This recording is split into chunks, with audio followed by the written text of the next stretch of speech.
जय हिंद प्यारे साथियों, स्वागत है आप सभी का आपके अपने यूट्यूब चैनल अमन स्टडी पॉइंट में। साथियों, बिहार पुलिस भर्ती के लिए हम आए हैं प्रैक्टिस सेट, जिसमें हिंदी के महत्वपूर्ण 30 प्रश्नों को देखेंगे। तो चलिए शुरू करते हैं वीडियो को, और वीडियो में पूरे अंत तक बने रहिएगा। तो साथियों, आ चुके हैं अपने पहले प्रश्न पर, और पहला प्रश्न है, निम्नलिखित में से किस शब्द में अक प्रत्यय नहीं है। तो यहाँ पर जो विकल्प आप देखेंगे स्क्रीन पे है आपके, इसमें रक्षक में अक है, याचक में अक है, नर्तक में अक है, जबकि सड़क में अक प्रत्यय नहीं है। विकल्प डी इस प्रश्न का सही हो जाएगा। चलेंगे अगले प्रश्न पर। अगला प्रश्न है, निज भाषा उन्नति अहे उन्नति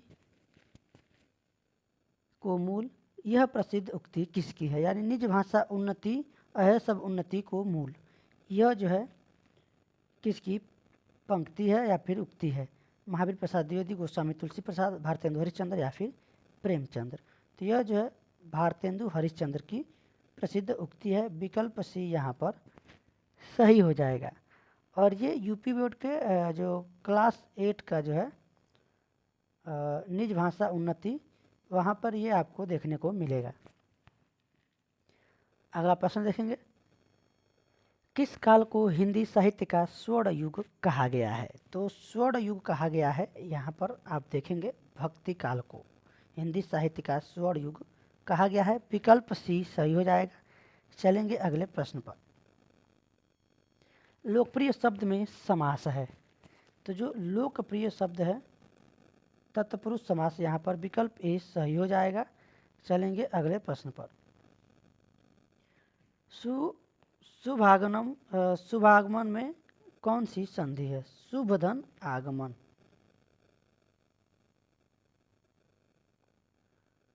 तो यहाँ पर देखेंगे दीर्घ संधि हो जाएगा। अ और आ मिलके यहाँ पर क्या बन रहा है, आ बन रहा है। तो यहाँ पर हो जाएगा दीर्घ संधि, यानी विकल्प ए के साथ आंसर लगाएंगे। अगला प्रश्न देखेंगे, दुशासन शब्द का संधि विच्छेद होगा। तो इसमें देखेंगे विसर्ग संधि है, दुधन शासन यानी दुशासन, ये विसर्ग संधि का उदाहरण है। देखेंगे यहाँ पर विकल्प सी ऑप्शन में है, सही हो जाएगा। अगला प्रश्न है, अंबर पनघट में डुबो रही तारा घट उषा नागरी में कौन सा अलंकार है। तो ये अलंकार से प्रश्न है।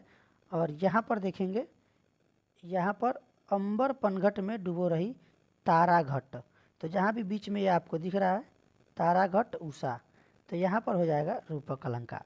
विकल्प बी के साथ आंसर लगाएंगे। चलेंगे अगले प्रश्न पर। अगला प्रश्न है आपके स्क्रीन पर, निम्न में से किस शब्द में वी उपसर्ग नहीं है। विटप, विमाता, विदेश और विहीन। तो यहाँ पर देखेंगे वि माता, वि देश, विहीन, इसको अलग अलग आप विच्छेद करेंगे, पता चल जाएगा किसमें नहीं है। बी टप, तो इसमें नहीं है, विकल्प ए सही हो जाएगा। चलेंगे अगले प्रश्न पर। अगला प्रश्न है, निम्नलिखित में से सु उपसर्ग से निर्मित शब्द है।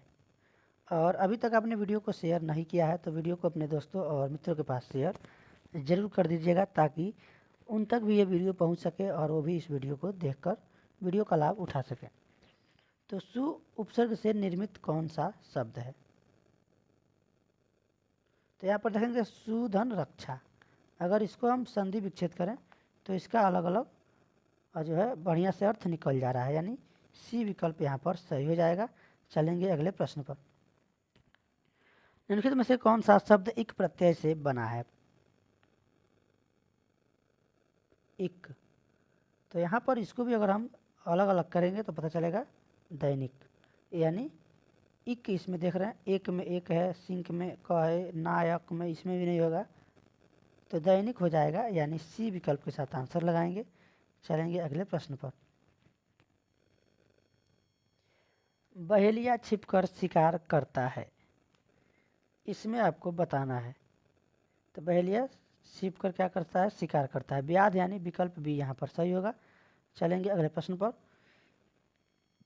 राजा के तर्कस में अनेक बाण थे, तो बाण यानी उसमें क्या थे, सर, विकल्प बी यहाँ पर सही हो जाएगा। चलेंगे अगले प्रश्न पर।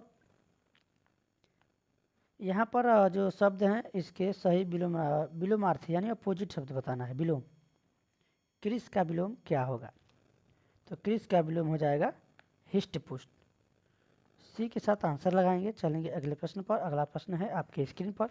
आकर्षण का हो जाएगा विकर्षण। विलोम शब्द ही बताना था, तो बी विकल्प यहाँ पर सही होगा। देखेंगे अगले प्रश्न को। 15 से 16 तक जो है इसमें निम्नलिखित में से शब्द में नीचे दिए गए तत्सम शब्द का सही तद्भव बताना है। चतुष्कोण, चतुष्कोण यानी जिसमें 4 कोण हो, यानी चौकोर। तो जो चौकोर होगा उसमें 4 कोण देखने को मिलेंगे। विकल्प यहाँ पर हमारा सही होगा ए। चलेंगे अगले प्रश्न पर। इच्छु, इच्छु का विलोम बताना है। तो इच्छु का हो जाएगा, नहीं तद्भव बताना है यहाँ पर। तो तद्भव हो जाएगा ईख, यानी विकल्प डी यहाँ पर सही होगा। चलेंगे अगले प्रश्न पर। प्रश्न 17 से 18 निम्नलिखित में से कौन सा प्रश्न में दिए गए मुहावरे का सही अर्थ है, यानी सही अर्थ बताना है मुहावरे का। आधी के आम, यानी कह रहा है आधी के आम मतलब सामयिक लाभ। बिना पेड़ झुलझुलाए, बिना पेड़ पे चढ़े आधी आया, पेड़ से आम गिर गया और आप क्या किए, उठाकर लेके चले आए। तो सामयिक लाभ इसका आंसर हो जाएगा। घड़ों पानी पड़ना,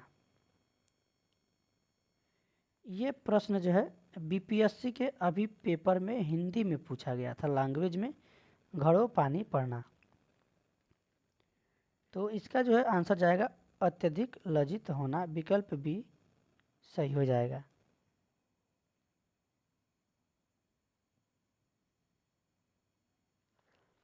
अगला प्रश्न है 1920। इसमें जो है सही वर्तनी का चयन करना है। श्रृंगार, तो श्रृंगार जो है लिखा जाता है इस प्रकार से। तो इसमें देखेंगे तो श्रृंगार किसी में भी ऑप्शन में सही से नहीं लिखा गया है। ये श्रृंगार लिखा है मगर इसमें ऐसे होता है, तो ये भी थोड़ा सा मिस्टेक है। बी के साथ आंसर लगाएंगे क्योंकि यही एक थोड़ा सा सही दिख रहा है। चलेंगे अगले प्रश्न पर। प्रदर्शनी, तो जो प्रदर्शनी है इसमें कौन सा बताना है जो सही है।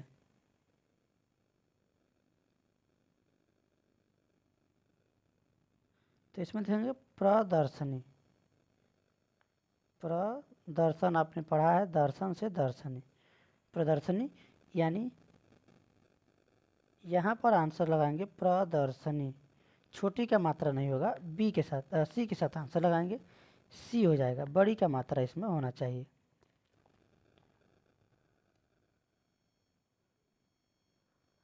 भारत में प्राचीन भाषा है, प्राचीन यानी पुरानी भाषा पूछी जा रही है, वर्तमान की नहीं पूछी जा रही है, तो कंफ्यूज नहीं होना है। तो प्राचीन भाषा है पाली।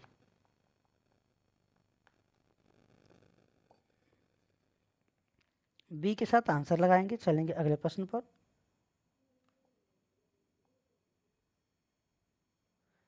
कार्वी किस बोली का प्रचलित नाम है?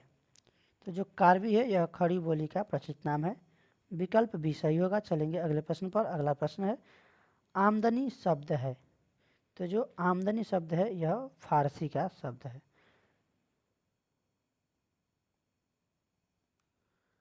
सी विकल्प सही होगा। चलेंगे अगले प्रश्न पर। देवभाषी कौन सी भाषा है? तो देवों की भाषा कहा जाता है संस्कृत भाषा को। तो लगाएंगे सी के साथ आंसर। चलेंगे अगले प्रश्न पर। अगला प्रश्न है हिंदी वर्णमाला में मूल स्वर कितने हैं? तो हिंदी वर्णमाला में जो है मूल स्वरों की संख्या पूछी गई है। मूल स्वरों की संख्या 4 है। विकल्प यहाँ पर सी सही। बी जो इसमें बी उल्टा दिया गया है तो बी को ही लगाएंगे। बी ऑप्शन सही होगा। ऊपर नीचे ऑप्शन हो गया है।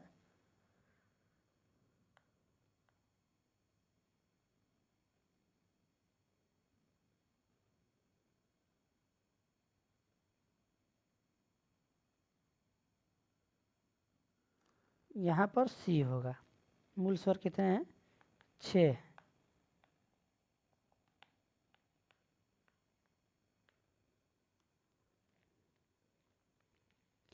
सर्वश्रेष्ठ रस किसे माना जाता है? तो श्रृंगार रस को सर्वश्रेष्ठ रस माना जाता है। किसको? श्रृंगार रस को। तो यहाँ पर ऑप्शन देखेंगे, विकल्प डी में है, चलेंगे डी के साथ आंसर लगाएंगे। अगला प्रश्न देखेंगे, जुगुप्सा रस का स्थायी भाव क्या है? जुगुप्सा विभत्स रस, यानी जहाँ पे घृणा होती है। विकल्प यहाँ पर हो जाएगा सी। चलेंगे अगले प्रश्न पर, धमाका में प्रत्यय बताइए। धमाका, तो धमाका में प्रत्यय आका हो जाएगा। सी विकल्प सही हो जाएगा। चलेंगे अगले प्रश्न पर। 2 प्रश्न और हैं, वीडियो में आप लोग बने रहिएगा। चढ़ाव में कौन सा प्रत्यय है? तो यहाँ पर चढ़ाव में चढ़धन आओ, चढ़ाव, यानी विकल्प सी सही हो जाएगा। आखिरी प्रश्न है इस वीडियो का, और सही वर्तनी वाला शब्द इस पे चुनना है। तो निरूपाय, निरपाय, निरूपाय, निरूपाय, तो छोटी का मात्रा होगा, जिसमें कि ऑप्शन ए यहाँ पर सही हो जाएगा, निरूपाय। तो साथियों, आज के वीडियो में बस इतना ही। वीडियो कैसा लगा कमेंट बॉक्स में ज़रूर बताएं, और वीडियो पसंद आया हो तो वीडियो को अपने सभी दोस्तों और ग्रुपों में शेयर कर देंगे। तो धन्यवाद, जय हिंद।